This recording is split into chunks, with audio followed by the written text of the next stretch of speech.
Suave, aqui quem fala é o V Macedo e seja bem-vindo ao Space Fiction. E no vídeo de hoje eu não vou enrolar, só bora para as perguntas. Começando pela do Everton, que perguntou por que os filhos do Piccolo da MO não parecem os outros Namekusei. E pior que eu não sei, cara, eu comecei a ler Dragon Ball clássico, mas eu parei antes dele aparecer. O Ghost perguntou se, na minha opinião, um personagem negro ter lábios grossos é racismo. Ele deixou bem claro que não é militância não, é uma dúvida genuína. E pra mim não. Primeiro porque um traço visual em um personagem fictício é feito de acordo com o que o criador ou o desenhista querem. E segundo porque normalmente quando vão desenhar um personagem que é negro, vão ter que se basear nas características e na cultura africana. O Ryan ou Ryan me perguntou qual que é a diferença de adaptação para evolução reativa. E normalmente usam como se fosse a mesma coisa, mas dependendo do verso que você pegar, pode ser que eles abordem de uma maneira diferente cada uma delas. O John Wick me perguntou qual que é o melhor entre cachorro e gato, e eu não sou nem maluco de ir contra os cachorros na presença de alguém com esse nome. O Nerd do Pedaço me perguntou como foi o fim de ano, e cara, eu acho que foi normal. Comi bastante e tal, suficiente para ter que fazer bastante exercício depois para voltar ao normal, e só. E por falar nisso, todo mundo que tá vendo o vídeo aí comenta como é que foi o fim de ano de vocês. E a próxima pergunta é do Sofá, que perguntou se usar a lore de um personagem para descobrir o nível de poder dele é válido. E sim, cara, basicamente, se você não usar a lore de um personagem para analisar ele, não dá nem pra saber o nível de poder dele. Pega, por exemplo, personagens de jogos tipo LoL e Grand Theft. Se você usar só a jogabilidade, todos os personagens vão ser comparáveis, tipo, sei lá, Jinx nível Atrox, porque em jogo você consegue usar ela para solar ele. Uma mina com as armas de fogo contra um maluco que matou um aspecto e apagou a constelação dele do céu no processo. Resumindo, a lore tem que ser a principal fonte na hora de analisar os personagens. O Gustavo fez 4 perguntas. A primeira é sobre quem venceria entre o Forjador de Mundos e o Anti-Monitor. E assim, qualquer resultado é possível porque os filhos da Perpétua têm um nível bem comparável entre si, mas eu considero que o Mobius tem mais chance. O meu herói favorito da DC varia bastante entre Asa Noturna, Arqueiro Verde e Superman, mas eu acho que atualmente é o Superman. Quanto a uma luta entre o Superman e o Thor, é 50-50, os dois no máximo têm praticamente o mesmo nível e tem hacks e anti-hacks para quase tudo que o outro faz.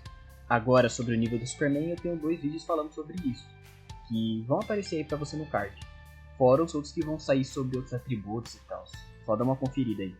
A pergunta do Skinny é sobre o maior feito do Raio Negro, e do que eu li e lembro foi dele ferir o Galactus. Mas é que ele tem muito feito que é de futuro alternativo e coisa do gênero, então eu não vou citar muito, porque costuma estar em torno desse mesmo nível. O Patolino tem uma pergunta que é até que popular, que é como os humanos de HQs conseguem fazer coisas além do nível humano, e a resposta para isso na real é simples. Na ficção, de forma geral, os humanos não são comparáveis a nós do mundo real. Por isso que fazer coisas além do nível humano é padrão na maioria dos universos que se for pensar. Leonardo, essa pergunta é bem complexa, porque tem literalmente infinitas versões do Superman pelo multiverso, e várias delas são conhecidas. Tem, por exemplo, Last Sun, que é o Superman vilão mais poderoso do multiverso sombrio, mas definir uma só eu não sei porque eu vou acabar esquecendo alguma versão dele. Já a pergunta do Mikhail é sobre o Thor, se na Marvel ele tem super velocidade e voa sem Mjolnir. E super velocidade sim, ele sempre teve reação para bloquear ataques na velocidade da luz, ou mais rápido, acompanhar peso pesado, tipo gladiador, e até reagir ao próprio Mjolnir em voo. Ele só não tem essa velocidade para se locomover de ponto A a ponto B, mas para combate ele tem sim. Já a capacidade de voar, eu pelo menos não me lembro dele fazendo isso com um martelo. O Papo Dimensional fez 2 perguntas, a primeira sobre qual personagem da Marvel ou DC eu gostaria de ver em live action, e ainda não foi adaptado. E eu acho que seria interessante ver o Orion nos filmes da DC, porque o maluco é um dos novos deuses mais interessantes que tem.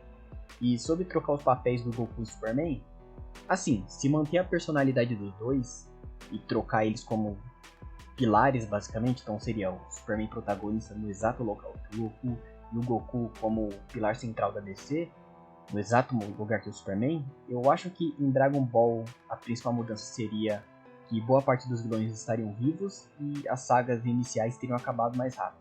E na DC eu tenho medo, porque o quão roubado seria o Goku depois de fazer os encais que ele teria nas lutas contra os vilões da DC, e como ele estaria no exato lugar que o Superman, ele teria acesso ao inconsciente coletivo que, cara, faria ele aumentar o poder dele em escala literalmente infinita.